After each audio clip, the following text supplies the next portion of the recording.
Hello, and welcome to episode 15 of A Week in Watches, a weekly look back at interesting watch news, releases, and stories.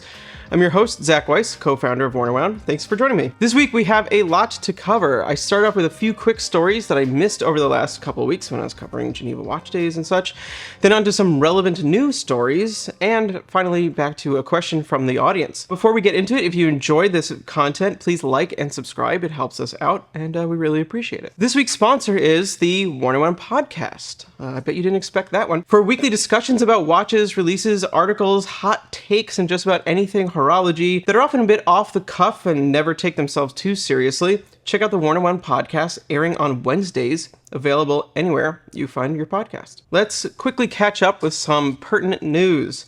Apple goes ultra. Apple, ever heard of them? They're a little tech brand out of Cupertino.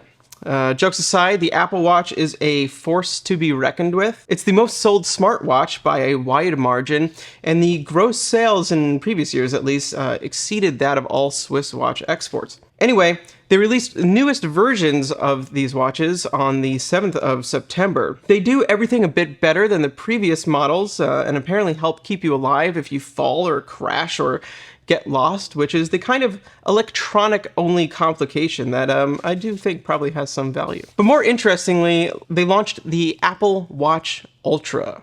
A bigger, beefier watch, it's meant for ultra athletes. Like a 1,000-meter diver, this is truly meant for serious professionals, or anyone who wants as close to a tool Apple Watch as they can get. Key features include a 49mm titanium case, 100 meters of water resistance, and a sapphire crystal that is sunken beneath the edge of the case to protect it.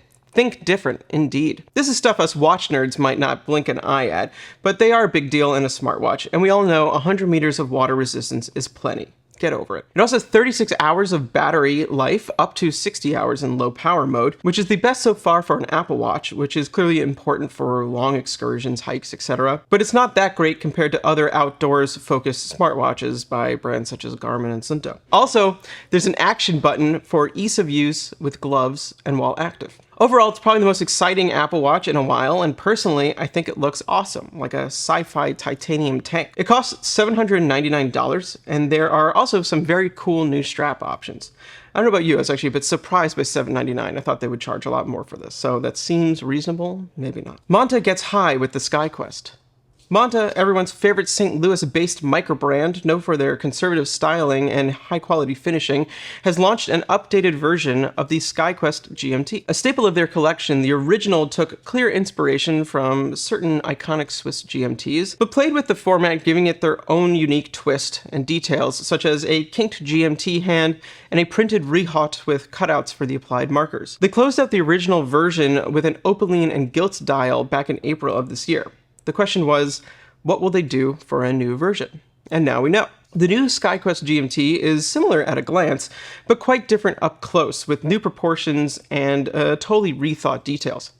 The kinked hand and rehaut mentioned before are gone. The applied markers are pushed in towards the center and are much larger for a bolder appearance and greater legibility. And the bezel appears to be wider as well, with larger numerals. Overall, it's been totally rebalanced and kind of simplified in some ways. The Skyquest measures 40.7 by 47.4 by 11.8 millimeters, making it a healthy medium, but fairly thin, which is quite nice. It comes on a bracelet and is available for pre-order at $2,190, delivering this November. Seiko continues their 55th anniversary celebration of the 44GS case with the SLGH013, a quite exotic watch that is surprisingly not limited. Wow, that actually is different. What sets the SLGH013 apart? Well, it's made of ever-brilliant steel, including the bracelet, which is a first for a non-limited edition Grand Seiko. Ever-brilliant steel is a proprietary Grand Seiko metal that appears brighter than normal steel and is highly corrosion resistant.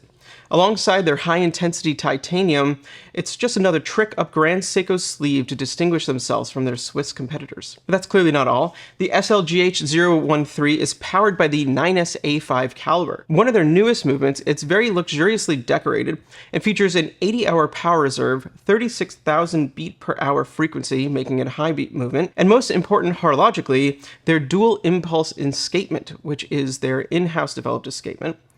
which is really quite something special. And the dial, well, it's a bit of a showstopper. Said to be light blue, though it looks more of like a white silver in photos, so that color must be very subtle. It features a rough pattern inspired by two of Seiko's favorite sources, snow and Mount Iwate, which is visible from the Shizukuishi studio. The SLGH013 will run you $9,500 and will begin delivering in October. Okay, we're all caught up. On to new news. Timex and Todd Snyder team up for a sweet treat.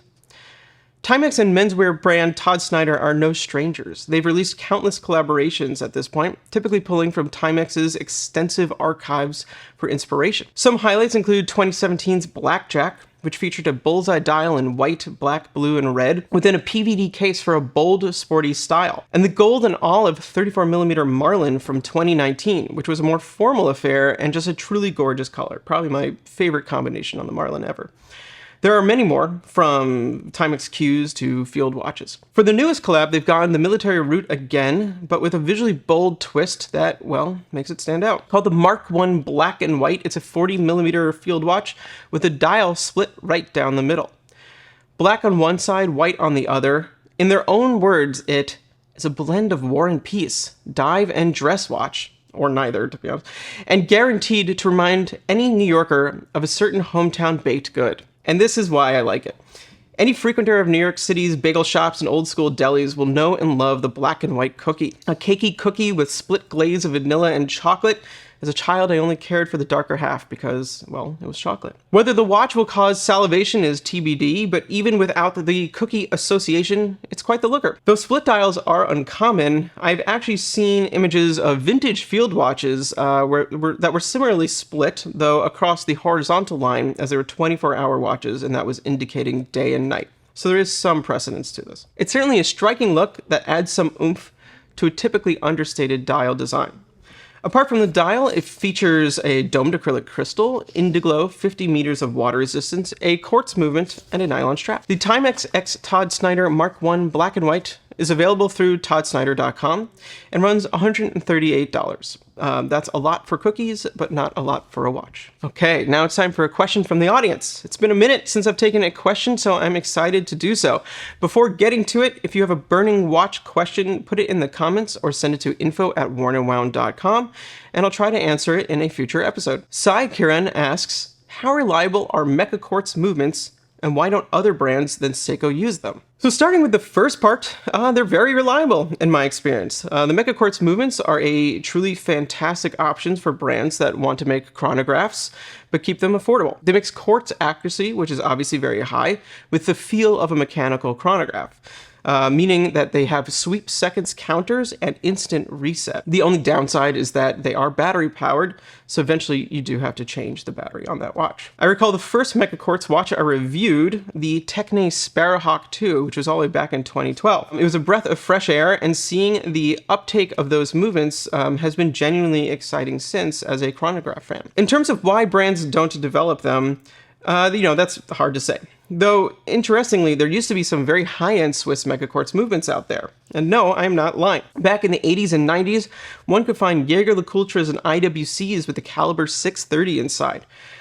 Quite a few models were made, notably IWC Flieger Chronos reference IW3741, which was a 36mm chrono that had the blunted hour hand from the Mark watches that I'm personally quite a fan of. But my favorite was the IWC-made Porsche design 3732, which was made of titanium, obviously, and had flush integrated pushers. It's just so cool. They even had a version with a moon phase. Thanks to @WongerBonger for the pics that you are looking at right now. Then there was also the Piguet 1270, which appears to have been used in some Omegas and Bulgaris, but honestly, there's not a lot of info out there about them. These days, who knows? Smartwatches are likely making quartz movement development a risky and potentially futile expense. And Swiss brands aren't really looking for a budget option. Mechanicals are doing very well, and the market is, generally speaking, moving up. So for the moment, Seiko really has something quite special with the VK line of meca-quartz movements. And now it is time for the release of the week. Longines gives a master class in class for their 190th anniversary. Longines, the Swatch Group's luxurious yet approachable brand, positioned above Hamilton and Tissot, yet under Omega, has announced a trio of supremely elegant watches for their 190th anniversary. Literally titled the Longines Master Collection 190th Anniversary Watches, they demonstrate how little goes a long way, particularly on formal watches. There are 3 versions of these watches: a limited edition in solid rose gold, a limited edition in sallow yellow gold, and an open model in steel. What they have in common are slick 40mm cases that are slender at 9.35mm thick and have 21mm lug widths.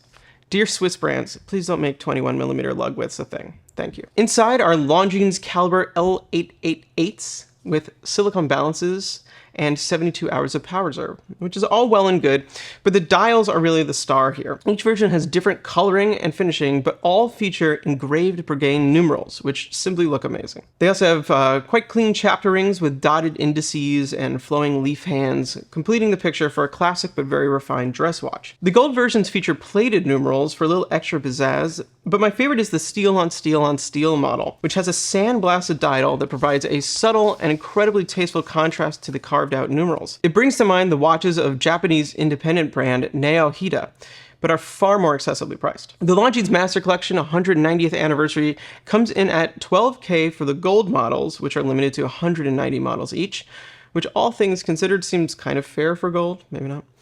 And $2,400 for the steel model, which is said to be open, though at the time of recording did say sold out on their website, so TBD on that. Though I wish these were 38mm or under, given their styling, these might just be one of the nicest looking dress watches that have come out in some time. Now, one more quick bit of news before we sign off, which is that Watchville is shutting down. Yes, you heard that right. Watchville, the first and probably most used watch news site aggregator, is pulling its own plug on October 31st. The site will go down and the apps will be removed from the Google and Apple stores. Launched in 2015, Watchville was created by tech entrepreneur and venture capitalist Kevin Rose and his North agency. It quickly merged with Hodinkee, who have run the site since.